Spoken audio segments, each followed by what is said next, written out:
The USL owners reportedly voting Tuesday to become the first professional soccer organization in the United States to adopt promotion and relegation, according to The Athletic's Paul Tenorio. The Pro-Rel system is expected to be implemented in 2028 when the USL launches its Division I league. Yeah, look, I think it started a few years ago when the league talked with the 21st group about things that could propel the league and differentiate it. And they came up with three different initiatives, right? Changing the calendar was one, going Division I was another one, and promotion relegation was the third one. And, I came here about 2 years ago, and, we thought promotion relegation, when I came in the door, they were like, look, this is ready to go. And, we went to Colorado Springs for the summer meetings, and I found out really quickly that it was a lot harder to implement. And so, we took time and we talked to all the owners over the span of the last 2 years. And, it's a really, really hard thing to implement, and especially when you have so many stakeholders. So we always said we were going to do the work. And we had the conversations over time. Sometimes it would have more momentum, other times it wouldn't. We had kind of slowed it down a little bit because it was hard to get there. And, the announcement of going Division I, the conversations picked up again at our last Board of Governors right after the announcement. And the last couple of weeks, we've picked up, a lot of the conversations consistently with all the owners.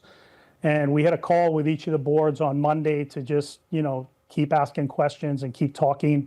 And we got to a stage that both boards wanted to push for a vote. So we did that starting Monday night in the championship and then into Tuesday. And Tuesday we met with the League One owners. And we needed supermajority out of both leagues for it to pass. And happy to say that, the owners, did a great thing and approved it in both leagues. So we were ready to make an announcement and plenty of work still to do. I'm really curious, what was the final push that got everybody together to finally make this happen? I think it really came from some of the owners.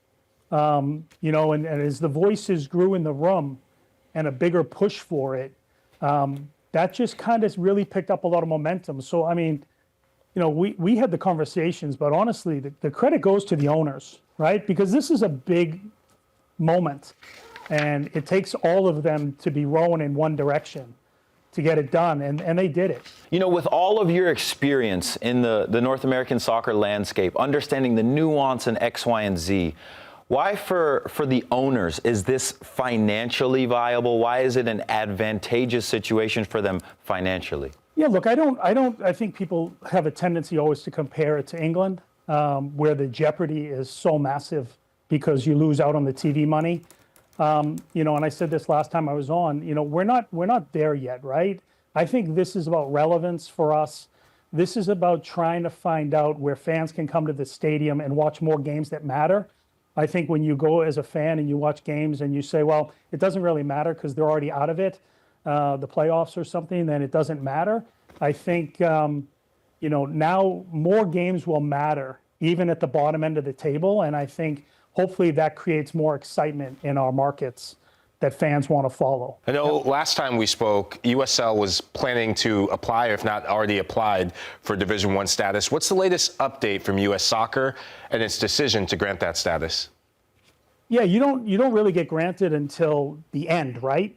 We've told them that we have the intention of going, and we're talking to owners, and we're having the application process now. But you have to go through the whole process of getting the stadiums and getting the ownership groups in place and meeting the requirements. And then you get sanctioned on the end. So that's what happens at the end of the process. So we're in that process now with talking to our owners, and we did have the conversation with all of them, especially the ones that have the desire to go Division I. How do you feel about promotion relegation if you go into Division I? And they were very much in favor of it. They were some of our main drivers to push for the vote. Where some would argue that they're going to invest money in stadiums, they have the most to lose, but they see the opportunity. And I think that's really, really important.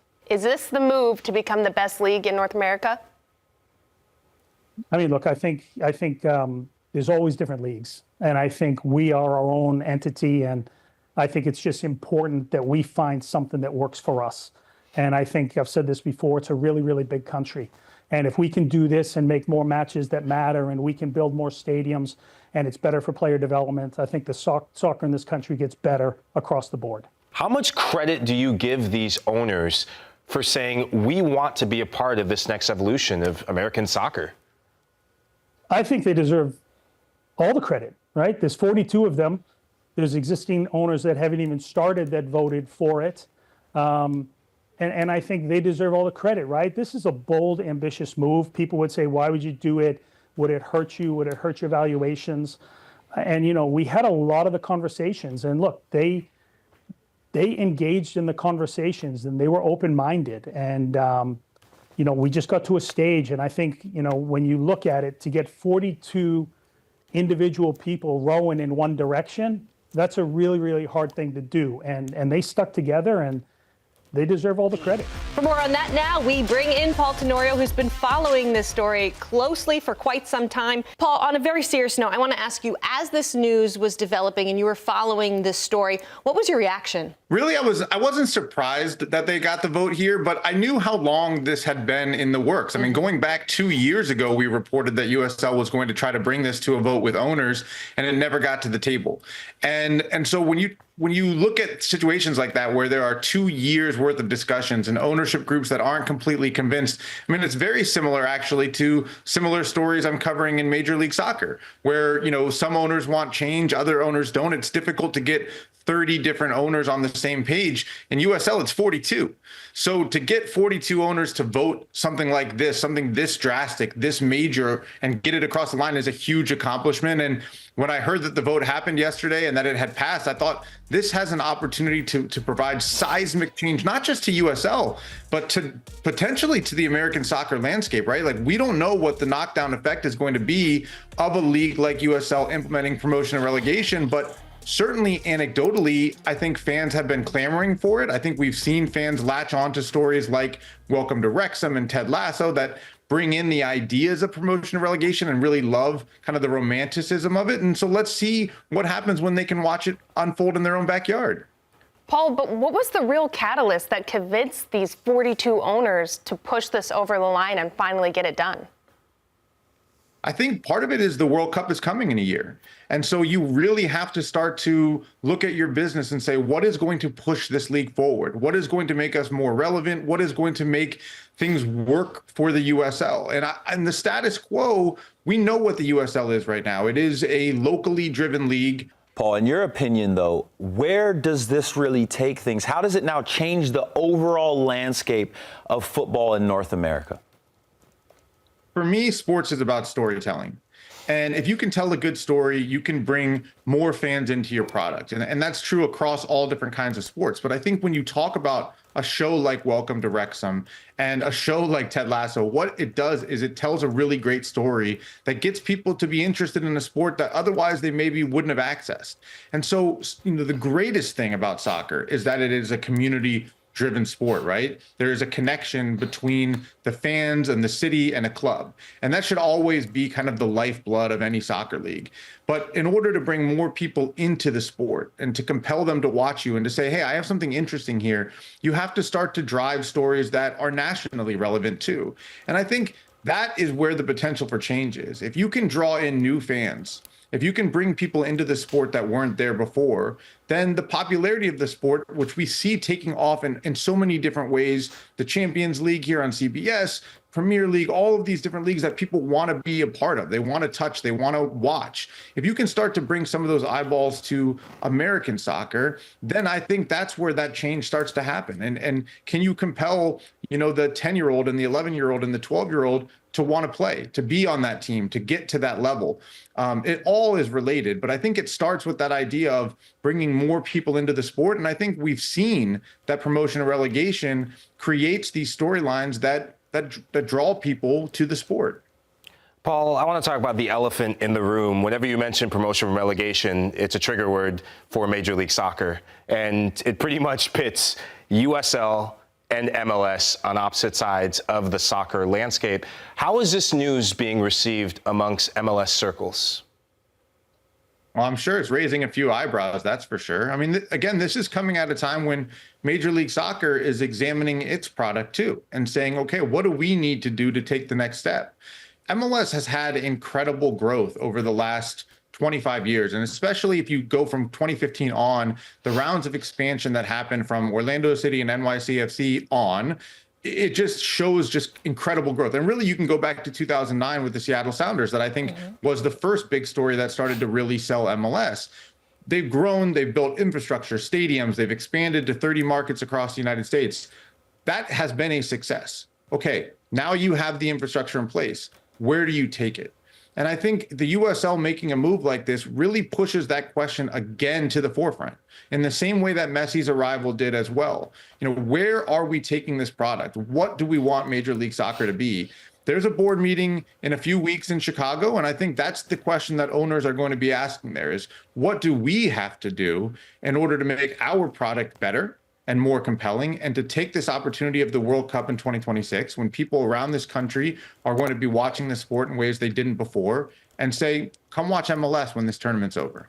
You talk about growing the game, but there's still a relevancy gap of our game. Those people who are in love with it, it seems to be a bubble, though. So how have you heard any unique ways in which the USL and the like are trying to make sure that they weave this into mainstream American culture?